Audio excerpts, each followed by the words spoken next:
All right, welcome to the Jazz Piano School podcast, episode number 254. My name is Brendan Lowe, creator and founder of Jazz Piano School. In this particular podcast episode, I'm going to be wrapping up a series on bebop approaches, bebop enclosures, whatever terminology you want to use. I'm going to be showing you how to connect them through progressions finally. In the other episodes, we were just checking out per chord, meaning minor seventh bebop approaches, dominant, etc. Now we're going to start to learn how to practice the connection of the bebop approaches you've learned through a 2-5-1. So that way you can utilize them actually as you're soloing through different types of harmonies and progressions. It's going to get really, really fun. If you haven't checked out Jazz Piano School, go to jazzpianoschool.com, check out all of our free education. We do have a membership available if you want more help from us and you want to take that next step. But with that being said, let's dive right into this episode. Here we go. All right, welcome to the Jazz Piano School podcast, episode number 254. My name is Brendan Lowe. Thank you so much for listening.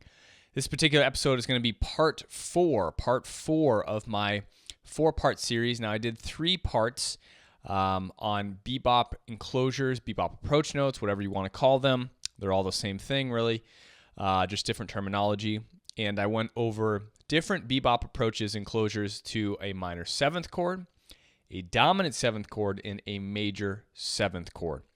And now in this particular podcast episode, I'm going to be doing connections. So connecting the chords while still utilizing all of the bebop approach notes that I've talked to you and taught you in the last 3 episodes. Now the episodes were broken up by episodes done by Sterling Koza, one of our amazing Jazz Piano School staff educators, but you can follow along in the series. Obviously, if you just look at the titles, you'll see part 1, part 2, part 3, and obviously this is part 4. So things are going well. You know, I've been traveling a lot. I've been pretty busy. Gigs are coming back, so I've been moving around a little bit, and Sterling's been helping out. For members, we're really working on getting some more engaging activities happening. We're going to be starting those in April, and I'm still working on the improvisation specialty course that's going to be released this summer. And yeah, just a lot of fun things happening. And, you know, it's really, really nice to be able to kind of start to settle into this. I mean, there was a lot, you know, during COVID and quarantine, there's so many things up in the air. And, you know, it was really hard to kind of focus on work, even though you would think like being home all the time, like, oh, you can just work all the time. It's not really the way it works because you lose a lot of balance, right? I lost a lot of balance, my routine and everything like that. So going to the gym, you know, going on walks, being able to go to restaurants, go out. So now that, you know, things are finally, the routine and the balance of my life is coming back. It's really nice to be able to get in the swing of things again. And obviously you've probably seen more, you know, just a lot more happening probably in Jazz Piano School than previously. And like I've been talking about, we're really kind of pumping out content right now because we are really focused in on the members side of things. If you are a member, you're going to be getting a lot of goodies coming to you very soon. If you're not, you can go to jazzpianoschool.com and become a member. We also have additional courses that you can sign up if you don't want to get access to everything. You can buy individual courses on different topics like that. But our membership does give you access to everything inside. It's very, very simple membership. It's like Netflix. You sign up, you pay one monthly price, you get access to everything inside, all the courses, the full main course curriculum, yada, yada, yada. Okay? And so, yeah, it's just been going really well, and we have a lot of new, fresh ideas that we're going to be starting to implement. Bringing in new guests to do some master classes. Sterling's going to be doing more live engaging aspects, live lessons. I'm going to be doing more live lessons, but in a different way. You know, I really want to start to interact more. I may do some Zoom live lessons for members where I'm actually talking with you. I'm listening to you play, things like that. So if you've ever been thinking of getting a membership, it's a really, really good time because we're making lots of new changes. We're updating a lot of new things, and yeah, I mean, I've been at this for 8 years. I'm not stopping now, and I've been updating and improving this for 8 years. So, again, nothing's stopping. I'm still going strong, and that'll never change. I love music. I love jazz. I had an amazing gig last night, actually. It was really, really fun playing with a vocalist. I love playing with vocalists. It's just a different flavor, you know? You still get to solo. You still get to play with a rhythm section, but you have the vocalist to comp behind, and she, you know, he or they, you know, whoever it is, they give a texture that's really, really fun to kind of get behind. And it's just really, really awesome. I mean, I love playing just like saxes and stuff like that, but you don't hear lyrics, with instruments. So it's really fun to hear the lyrics of songs, and the story of that through lyrics is really, really cool. But obviously I'm amped. That kind of left me with a really great feeling from the gig last night. I'm going to be writing more. I have an album coming out this year with one of my bands, and I'm going to be recording my jazz album, probably trio with some guests, hopefully to release this year as well. So just, man, I feeling really good these days and super ambitious, loving all the projects that I have going on, even though there's so many. But anyway, feel free to reach out if you guys have any questions out there about Jazz Piano School. If you're a member, obviously, feel free to contact us at any time. And with that being said, let's dive right into this episode. Here we go. So what we're going to do here is we are going to start to connect the bebop approaches to the chords. So if we have a D minor 7, right, we're going to take this D minor 7, and I'm going to use my bebop approaches that I've taught in the last 3 episodes to connect us. Now, all I'm going to do right now is start with a simple half step below. Now, in between, I don't want you to worry about any bebop approaches just yet. All I want you to do is think about the beginning and the end. The beginning and the end. Now, when I say the end, I just mean the transition.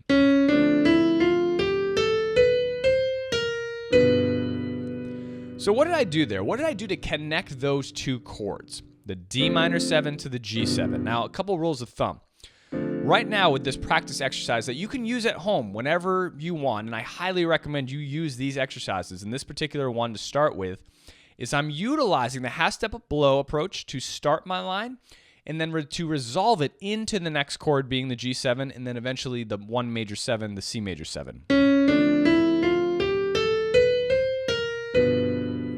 So I went back and I used my half step below approach, right, to land on that B natural being the 3rd. And that's how I connected the 2. Now, in between right now, all I'm doing is I'm using just scalar motion from the diatonic mode, meaning C, okay? If you do know your modes, you can think Dorian and Mixolydian. But right now, all you really need to think about is just your C major scale. Just use notes from your C major scale going up and down. And again, your target is to really target any chord tone of the next chord landing on beat 1. So remember, we have 4 beats in each chord for this particular progression. 2, 5, 1, 1 measure for each chord. So this is going to be and 1 and 2 and 3 and 4 and 1. Now this is kind of the equation thing. And again, in Jazz Piano School, I've created a course called the Bebop Equation, because this starts to get in a little bit of math, right? With the beats and how to align the beats with the chord tones. So I'm kind of just feeling this. You can count in your head slowly as you practice. And 1 and 2 and 3 and... Now at the end of 3, you're starting to feel urgency. You're starting to think, okay, I have beats 4 and then I have to land on a chord tone, right? So you're kind of starting to plan at this point how you're going to resolve to a chord tone. And 1 and 2 and 3 and 4. Now I'm really close. I only have 1 more and before I have to land on the chord tone, right? So my 2 closest chord tones in this moment are B and D. So the one I chose was to do 4 and 1. Now I could have gone up. I could go 4 and 1. That also would have resolved, right? Moving up to that D there. So I could use either. That resolves to my chord tone with the utilization of the half step below approach that we're working on right now.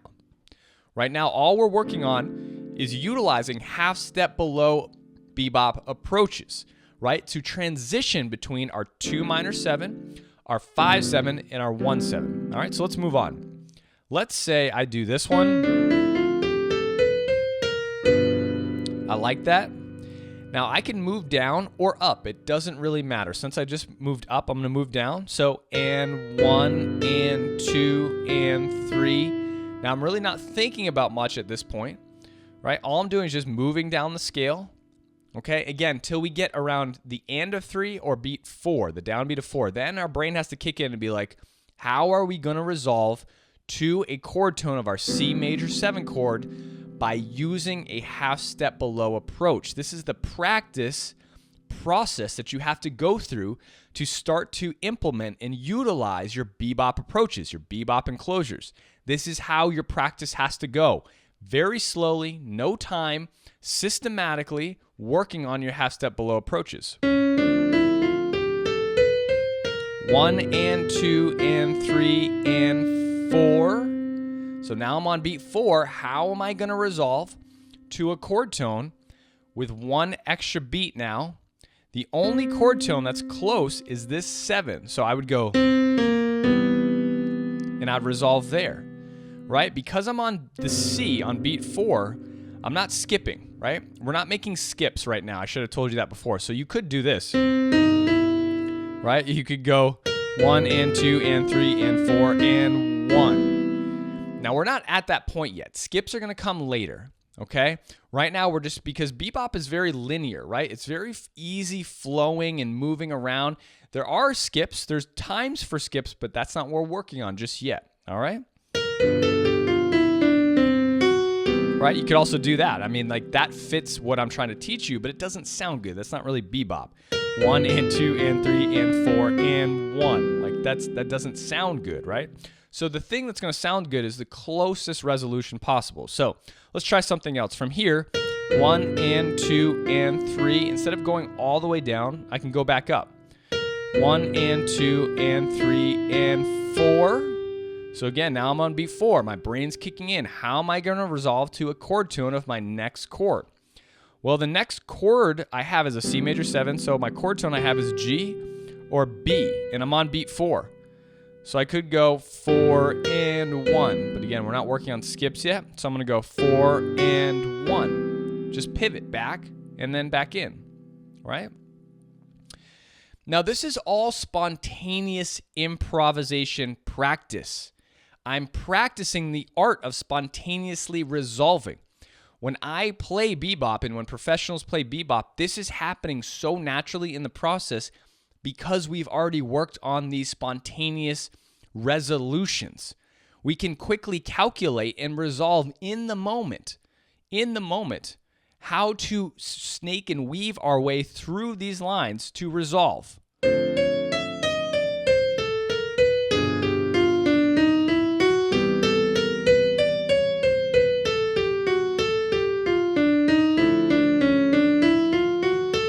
Right? I can just keep going for days with all these little bobs and weaves with the use of enclosures, right? And once you start to compile building blocks of these elements, right, you can get yourself in and out of sticky situations very easily. Now, I may not land on a chord tone, but guess what? The trick to doing that, which I might go into a part 5, is called a delayed resolution. So let's say I don't hit a chord tone. Let's say I go... Let's say I land on an extension like the sharp 11, which is very, very common. All I have to do to resolve is create a delayed resolution. Now, I'm teaching you in a step-by-step process because that's my philosophy. That's how I teach, right? But if I land on this, all I have to do is resolve it a beat later, 1 and 2, right?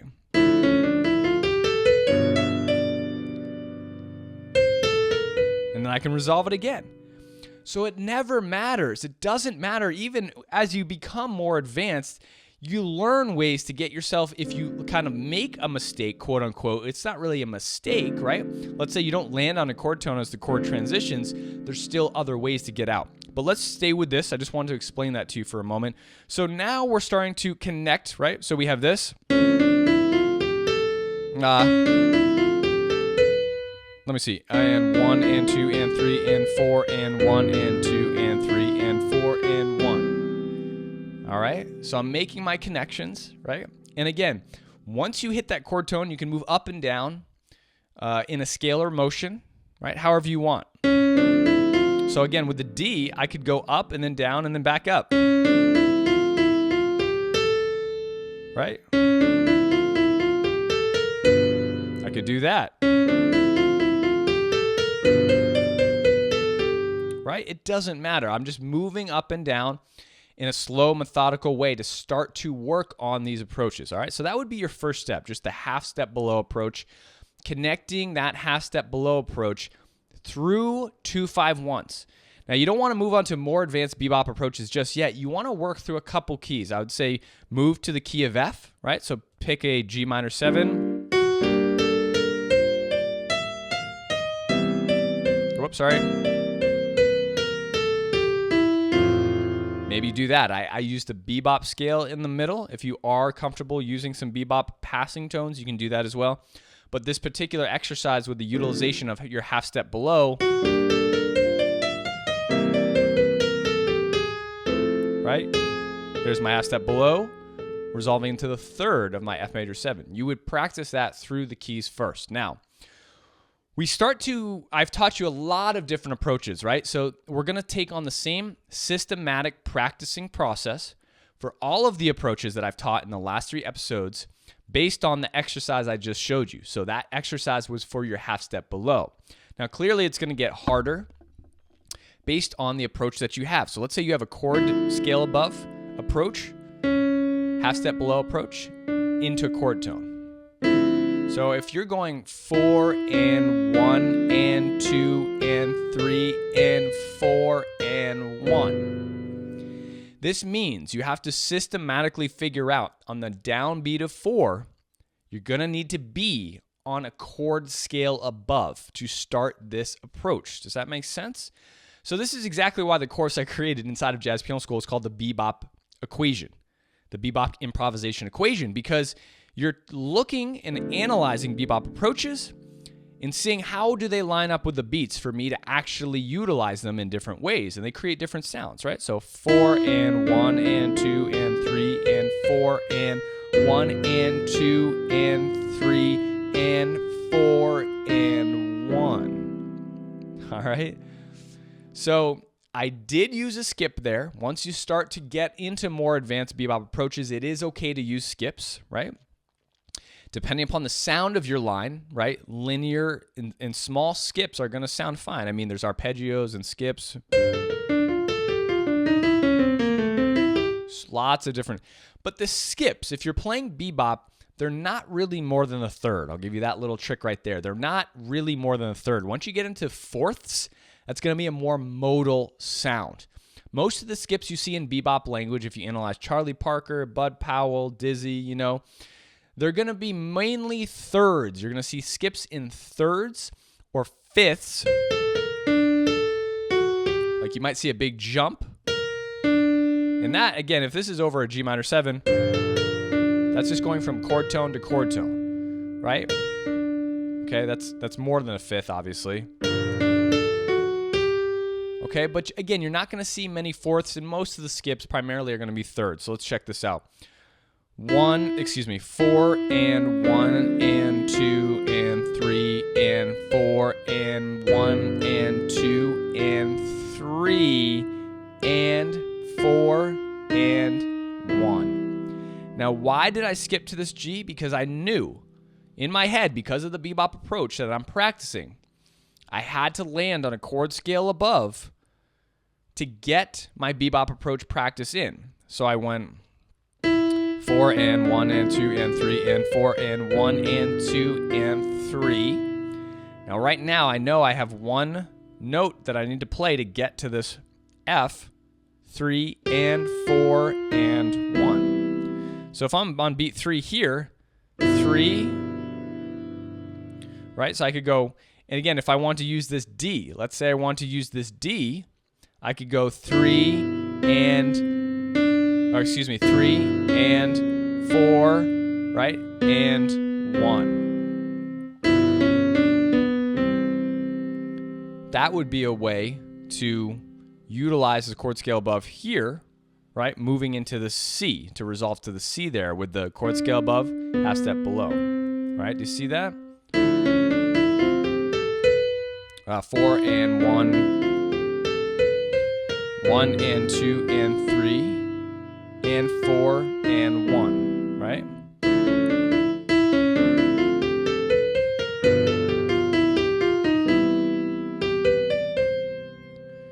Right, or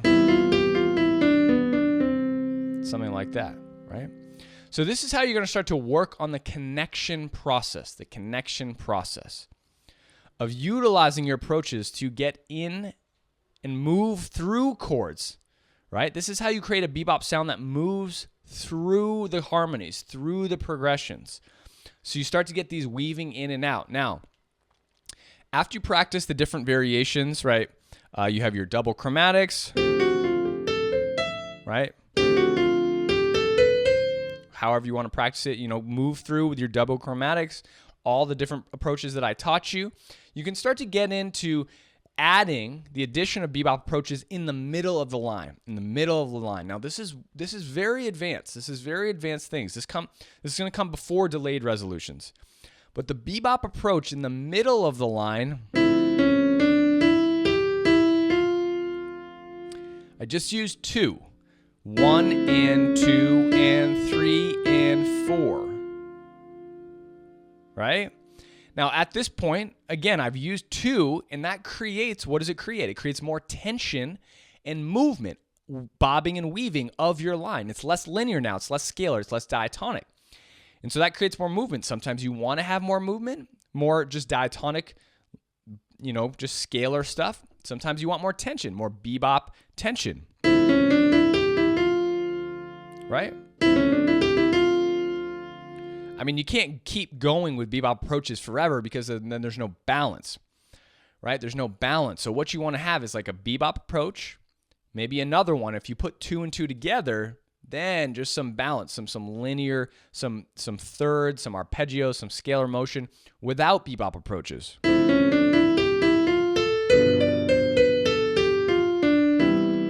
Right? So I just moved up diatonically after that.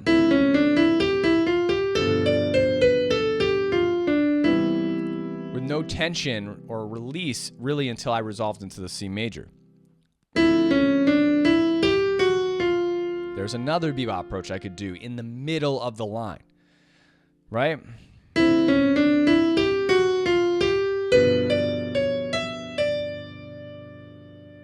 So you can start to add these in now in all the middle areas of your line. If you are at that point, please don't. Again, this is a heavy-duty subject. Don't play with this fire yet until you've really built your foundation up. But this is still how you start to move into all these different tension and release patterns.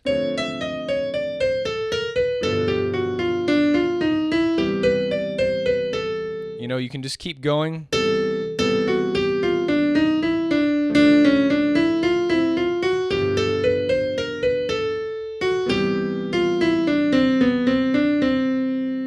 Obviously, this isn't really quite bebop yet. I mean, this is the foundational building blocks of moving your bebop language through transitions. Now, the way we elevate this to the next level is to add musicality. Right? Because I'm not just playing consistent eighth note lines that are just. I mean, you can do that as a texture, but normally improvisation has what? It has space, it has motifs, it has dynamics, it has thematic content, right? It has repetitive lines. It brings you on a journey. But the bebop is interspaced throughout. So if I were to create a solo, I'd be adding many different types of textures. Maybe some blues scale, maybe some reharms, right? But the bebop language is interspersed in that. But I'd be really focused on creating more of a thematic solo rather than just playing consistent bebop lines over and over and over again. Just nonstop eighth notes. Essentially what we're doing here is creating practice patterns with just nonstop eighth notes. That's not really how we solo, but it's going to be how you practice the art of resolving your bebop approaches to chord tones first before you start to break them up. Okay? So if I were to create a solo,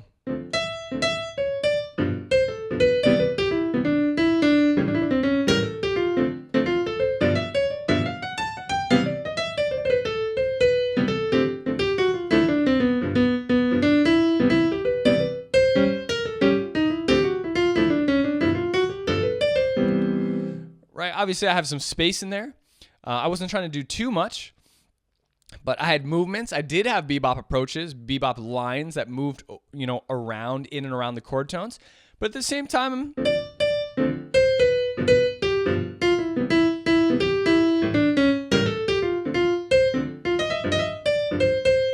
even the smallest thing is adding a little slide, right? That's a musicality texture that's going to elevate your improv, right? That's going to bring your improv to the next level. But a lot of people start with these kind of elevation techniques or hacks, right? Like slides, the blues scale, and they don't really take the time or spend the time to really methodically play through all these bebop resolutions and slowly work their way through 2-5-1s.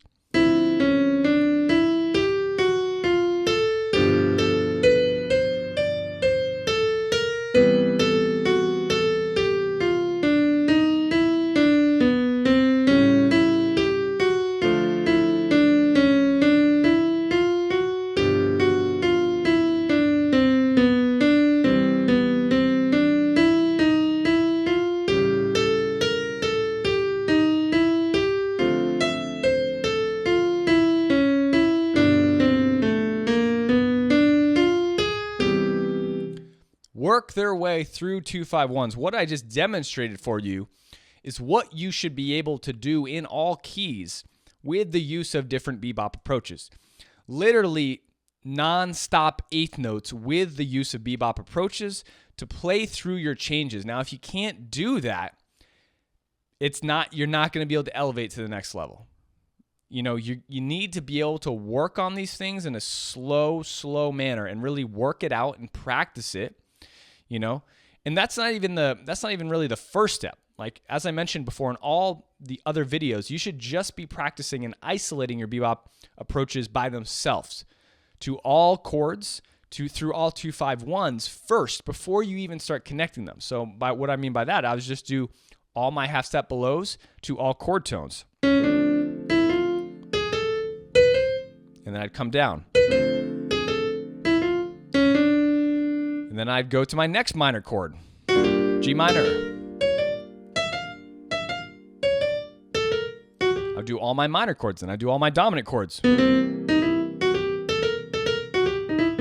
then all my major chords, right? And then I would start to go through 2-5-1s.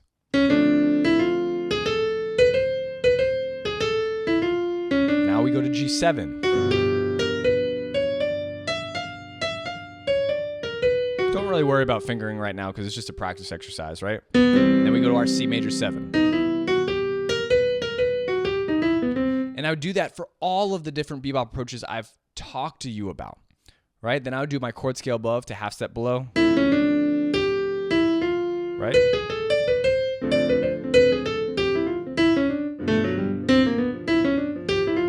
And I'd keep moving through the keys like that. And then I'd start to work on connecting them. Okay.